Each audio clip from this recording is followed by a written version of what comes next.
a bad algebra habit and how to kick it. Don't plug in the numbers right away. Let's join Professor Skeptic's office hours.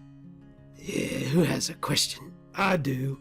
I keep getting a calculator error on question 2. I can't find Duck's error either. Yeah, show it to me. Here's the equation and the given values. I go through all the algebra and here's where my calculator error occurs. We're stuck. Your problem is you plugged in eta as a percent, not as a number. Use 0.942 and it will work. Your bigger problem is you're plugging in the numbers right away instead of doing the algebra first. That's the way I do it, sir. Me too. That's the way I learned it. Well, that's a bad habit. I'll show you the proper way. The ability to solve equations is a critical task for engineers. But I've seen a recent trend among engineering students. They plug in the numbers before solving the equations. In other words, they perform algebra with numbers rather than with variables. This is a disturbing trend that should be discouraged. Where do they pick up this bad habit? High school classes. This was the most common response in a recent survey. College math classes and the use of calculator-type software. I'll do a simple example to solve for variable x. Here's the equation with values given for y and z. Here's method A.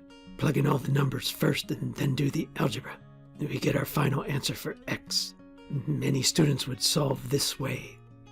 Let's take the same equation and solve the algebra first, and then plug in the numbers. Notice I do all the algebra in variables. We get an answer in variables. We don't plug the numbers in till the very end. Of course, we get the same final answer as previously, but method B is better. Why?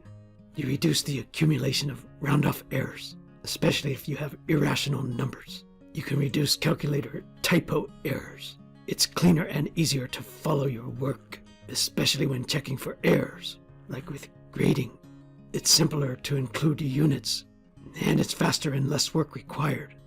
Finally, it's much easier to recalculate for a different set of given numbers. This is the most important reason. Let's do the same example as previously, but with different values of y and z. Method A, the bad habit way, we had to redo all the work. We get our final answer for x. Let's do the same thing with method B. We already had our answer in variables from last time. All we do is plug in the new numbers, and we get the same answer as with method A. As you can see, method B is much easier and better. That does seem to be a better way. Yes, but it's hard to change old habits. Especially for Duck. He has lots of bad habits. Well, so do you. Well, it's time to kick those bad habits. And I'll kick Duck. In summary, many students have learned a bad algebra habit. They are too quick to plug in numbers before doing the algebra. We showed why it's better to do the algebra first, then plug in the numbers. This is especially important when you're repeating calculations. I'll let Yoda give us the last words of wisdom.